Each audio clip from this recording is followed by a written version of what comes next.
Jawaban yang paling tepat jika orang Nasrani memfitnah dengan mengatakan bahwa Islam disebarkan dengan kekerasan dan penumpahan darah. Mengapa dalam Islam diperbolehkan poligami? Bukan, Islam memang disebarkan dengan peperangan, gitu kan? Memang ada salah satu ekspansi Islam itu selain dakwah, gitu kan? Dengan peperangan jihad, memang itu. Dan kita pada sebelum memerangi orang-orang yang non Muslim yang tidak beriman pada Allah ini, ditawarkan dulu 3 hal kan? Ditawarkan dulu 2 hal baru perang. Tawarkan Islam dulu, didakwahin, mereka nolak, disuruh bayar jizyah upeti. Mereka nolak, baru terjadi peperangan. Setelah peperangan pun terjadi, wasiat Nabi apa? Jangan bunuh orang menyerah, jangan bunuh wanita, jangan bunuh anak-anak, jangan bunuh hewan-hewan, jangan rusak fasilitas umum, jangan rusak tempat ibadah, jangan bunuh tumbuh atau rusak tumbuh-tumbuhan. Gitu kan? Diwasiatkan oleh Nabi SAW. Jadi pasukan jihad memang ada. Gitu kan, menyerang untuk menyebarkan Islam. Ada wilayah yang memang dengan penyerangan, ada wilayah dengan tidak. Seperti kita tahu Persia, ya, Irak, Iran, Rusia, Afghanistan, itu semua dulu dengan jihad. Zaman Umar bin Khattab radhiyallahu anhu diserang, memang diserang. Kemudian tersebarlah agama Islam setelah itu. Gitu kan, waktu mereka takluk di tangan Islam, Islam terapkan hukumnya, hukum Allah diterapkan, maka mereka masuk Islam. Dan kita perlu tahu ya. Keenam imam hadis, Bukhari, Muslim, Abu Dawud, Tirmidzi, Nasai, Ibnu Majah, semua ini bukan orang Arab. Semua orang dari Persia nih. Semua ini 6 orang Persia, ya. Dari Bukhara, Imam Bukhari itu dari Bukhara, ya, dari negeri Bukhara, ya, dari Rusia. Kemudian Imam Muslim dari Uzbekistan. Kemudian Imam Abu Dawud, Imam Nasai, Ibnu Majah itu semua dari Iran, dari Khurasan. Gitu kan? Dari negeri Persia mereka. Ini semua muncul ulama-ulama ini setelah ekspansi Islam tadi, perang. Begitu perang menang, dididik mereka Islam, mereka jadi ulama akhirnya. Gitu kan? Banyak sekali itu memang ada. Ada juga Islam disebarkan dengan dakwah. Memang begitu. Jadi kalau ada orang Nasrani mengatakan kalian menyebarkan agama kalian dengan pertumpahan darah, kita mengatakan memang ada dengan pertumpahan darah. Bagi orang yang nolak kebenaran karena kami yakin innad dina indallahil Islam. Agama diterima sisi Allah hanya Islam, maka kita akan sebarkan itu. Anda nolak, kami akan perangin Anda. Memang begitu. Pada saat memang ada kekuatan Islam. Dan ulama mengatakan yang membuat umat Islam sekarang terhina, satu jawabannya, mereka tinggalkan jihad. Itu masalahnya. Kita justru karena sekarang tidak pernah berjihad lagi. Kalau di zaman Nabi SAW, hampir setiap saat pengiriman pasukan tuh. Nyerang sana, nyerang sana. Memang gitu. Bukan tujuannya mengambil harta ya. Karena kalau mereka sudah beriman, ini ditawarin Islam dulu, mereka masuk Islam, sudah selesai. Udah mereka, rajanya tetap jadi raja, tetap harta mereka milik mereka, nggak ada yang diambil sama sekali. Udah masuk Islam, dikirimin surat, ditawarin mereka mau, sudah. Mereka nolak, mereka bayar upeti. Udah diambil upetinya, per kepala bayar sekian, dikasih, masuk dalam pemerintahan Islam, dibagikan kepada kaum muslimin. Itu termasuk harta rampasan perang, namanya ghanimah, dibolehkan. Jizyah itu sebagian ulama masukkan mengatakan, bagian daripada harta rampasan perang, walaupun dia jumlahnya tidak sebesar harta rampasan perang. Kalau nolak baru diperangin. Memang begitu.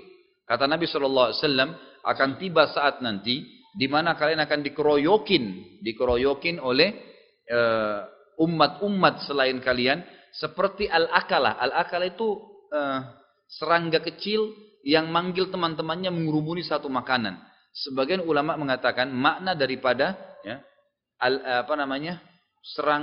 makna daripada akala ini bukan serangga, tapi seperti orang yang pemilik jamuan, dia siapkan jamuan lalu dia bilang sama tamu-tamunya, ayo sini yuk makan rame-rame. Nah kalian seperti nampan makanan dikeroyokin. Pada saat itu sahabat kaget gitu kan. Kata Nabi, ya Rasulullah, apakah pada saat itu, mungkin kayak kita zaman sekarang ya, apakah pada saat itu jumlah kami sedikit umat Islam sampai kami dikeroyokin semaunya orang saja? Bayangkan Nabi SAW berikan isyarat seperti nampan makanan yang dikeroyokin semua pada makan semaunya, gitu kan? Irak diambil semaunya dengan alasan Saddam Hussein yang bermasalah. Padahal sebenarnya penjajahan zaman sekarang tuh, berapa banyak dicuri hartanya Irak, dikacauin sampai sekarang umat Islam jadi kacau semua di sana. Semua wilayah yang dimasukkan orang kafir itu jadi kacau semuanya, gitu kan? Diambil harta kita, tapi dengan alasan presidennya disalahkanlah, dibunuhlah, si Muslim dibunuh, tapi dengan alasan teroris, dengan alasan perbuatan ini. Dan ini mau jadi pahlawan masuk, akhirnya diambil. Itu sama saja penjajahan zaman dulu. Apa bedanya? Apa urusan kamu dengan negaranya orang rakyatnya aja merasa bahagia kok. Sampai sekarang orang Irak mengatakan, coba Saddam Hussein hidup lagi ya. Mereka berharap Saddam aja yang mimpin daripada sekarang keadaannya. Kacau balau semuanya, gitu kan? Berapa juta barel minyak tiap hari diambil, ditransfer ke negara-negara penjajah ini. Itu kan mereka melakukan itu. Kenapa kalau kita mengatakan orang Islam nggak boleh mengatakan memang kita berperang? Loh, memang jihad itu salah satu ibadah dalam agama kita, gitu kan? Mempertahankan kebenaran, menyebarkan agama Allah. Mereka aja melakukan membantu umat Islam, gitu kan? Tapi umat Islam punya hukum-hukum. Nggak ada mutilasi dalam Islam. Nggak boleh membunuh orang yang sudah menyerah. Nggak boleh bunuh orang tua. Nggak boleh bunuh perempuan. Nggak boleh. Orang sudah nyerah, lempar senjata nggak boleh. Jadi tawanan boleh. Tawanan pun nggak boleh disiksa. Nggak boleh dihukum. Diajak masuk Islam. Ya begitu hukum dalam Islam. Ada dalam Islam itu. Jadi itu realitanya. Dan gitu. Kata Nabi SAW, ya waktu sahabat bilang, apakah kami sedikit waktu itu?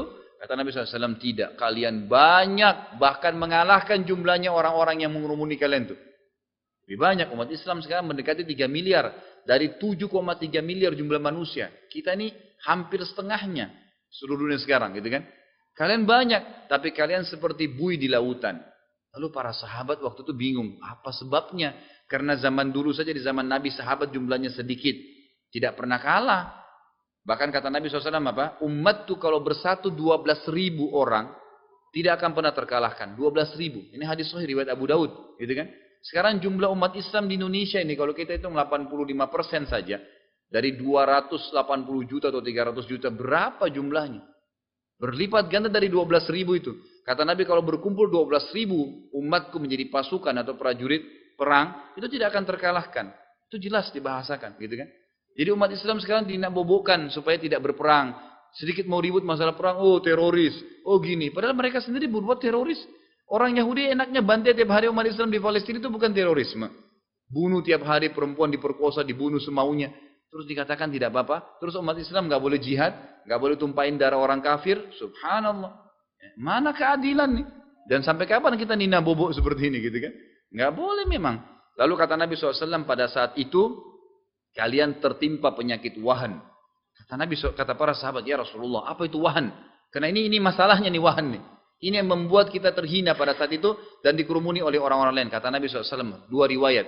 Hubbud dunya wa karahiyatil maut. Kalian selalu cinta dunia dan lupa masalah akhirat. Artinya kalian ini sebagian ulama hadis bilang tidak nuntut ilmu lagi. Nggak ada yang hadir di majelis ilmu seperti ini sehingga ingat akhirat. Kan? Dunia aja terus sibuk. Lupa majelis ilmu, lupa sholat, lupa ibadah. Begitu orang-orang Islam pada saat itu. Dan kalian takut mati. Karena nggak ada amalnya. Riwayat lain mengatakan apa? Hubbud dunya wa karahiyatul jihad. Hadis sahih riwayat Abu Daud. Ya, kalian cinta dunia dan takut dengan jihad. Nggak pernah lagi berperang. Gitu kan? Padahal itu keterampilan. Yang kita harus beribadah itu. Ya, berjihad itu adalah ibadah. Bahkan di zaman Umar bin Khattab, zaman Abu Bakar, zaman Utsman, zaman Ali. Mereka itu berlumba-lumba para sahabat untuk pergi jauh ke wilayah umat Islam di perbatasan dengan orang kafir hanya untuk berjihad, berjaga-jaga di situ. Karena kata Nabi SAW, ribatu yawman fi sabilillah khairu minad dunya wa ma fiha. Satu hari berjaga-jaga di perbatasan antara orang Islam dengan orang kafir sehari saja lebih baik daripada dunia dan seluruh isinya. Sekali Anda ikut jihad, apa kata Nabi SAW dalam hadis riwayat Muslim? Magbarrat kadama abdin fi sabilillah fatamassuhun nar. Tidak akan pernah disentuh api neraka 2 telapak kaki seseorang yang sempat tersentuh debunya medan perang. Nggak bakal tersentuh dengan api neraka itu. 1 kali pergi jihad. Itu yang luar biasa itu. Yang tidak hilang dari kita sekarang. Sekarang anak-anak kita didik jadi apa? Nak mau jadi apa nak? Penyanyi. Mau jadi apa? Artis. Nggak ada mau jadi mujahid, gitu kan? Nggak ada yang mau menjadi seorang alim, mengajar di masjid. Itu nggak ada. Jadi memang kita sendiri menjauhkan mereka. Jadi ini penyebabnya. Kemudian kalau kenapa Islam bolehkan poligami? Poligami bukan dari Islam kok. Seluruh agama yang lalu punya poligami. Islam membatasinya. Laki-laki cuma boleh 4. Nabi SAW menikahi 9 wanita khusus untuk beliau. Tapi apakah Anda sudah tahu? Nabinya orang-orang Yahudi yang banyak sekarang menyerang poligami ini. Nabi Sulaiman punya 99 istri. Hadis sahih riwayat Bukhari itu. Ya kan? Rata-rata semua nabi-nabi itu memang berpoligami. Dan itu bukan hal yang aib. Gitu kan? Bukan hal yang aib. Gitu kan? Memang itu perintah Allah Subhanahu Wa Taala. Karena disuruh memperbanyak keturunan, gitu kan? Memperbanyak keturunan memang sudah begitu. Itu bukan hukum dalam Islam, tapi hukum dalam semua agama. Ya, ada buku-buku banyak bicara masalah poligami dan akan direntetkan sejarah.